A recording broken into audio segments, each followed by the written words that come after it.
Lutfi Aghisal bersama kekasihnya, Nadia Indri tampak mengenakan baju pengantin di jalanan. Aksinya itu sebagai bentuk penolakan atas diperpanjangnya masa PPKM.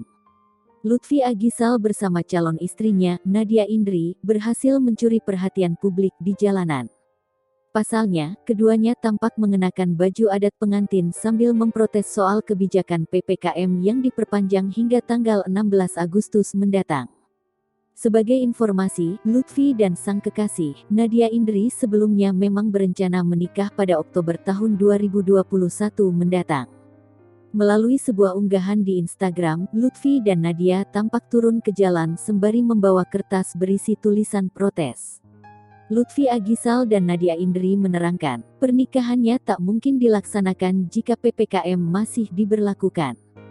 Maka dari itu keduanya meminta kepada pemerintah agar PPKM tak diperpanjang lagi. Senada dengan sang kekasih, Nadia Indri juga mengatakan keinginan menikah. Baginya, tidak mungkin acara sakral itu hanya dihadiri puluhan orang.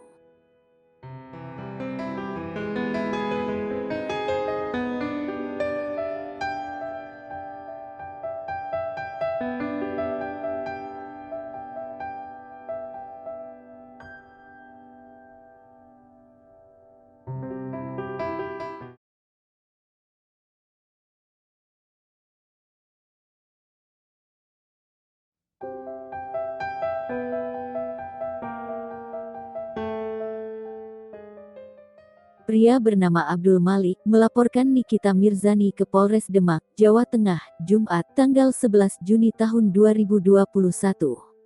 Abdul Malik melaporkan Nikita Mirzani atas kasus dugaan pencemaran nama baik di media sosial. Dugaan tersebut dikarenakan Abdul Malik tidak terima fotonya dipampang di Instagram Story akun Instagram Nikita Mirzani, yang dalam unggahannya juga memicu dugaan penghinaan. Tak hanya itu saja, Abdul Malik mengaku menerima pesan direct message (DM) dari akun Instagram Nikita Mirzani yang diduga mengirimkan pesan caci maki dan hinaan. Alexander Kilikili, kuasa hukum Abdul Malik, menyampaikan kejadian tersebut terjadi saat kliennya di rumahnya di Demak. Abdul Malik diberitahukan teman bahwa dua buah fotonya diunggah di akun Instagram janda anak tiga itu dengan menuliskan akun Instagram milik Malik. Hal yang sangat ditakuti Malik, diakui Alexander ketika wanita yang akrab disapa Niki ini menyebut sudah mengetahui keberadaan, profesi, dan sejarah keluarga Abdul Malik. Karena menerima dugaan pencemaran nama baik, hinaan, caci makian, dan lainnya, Abdul Malik merasa kehidupannya terancam dan melaporkan Nikita Mirzani ke Polres Demak.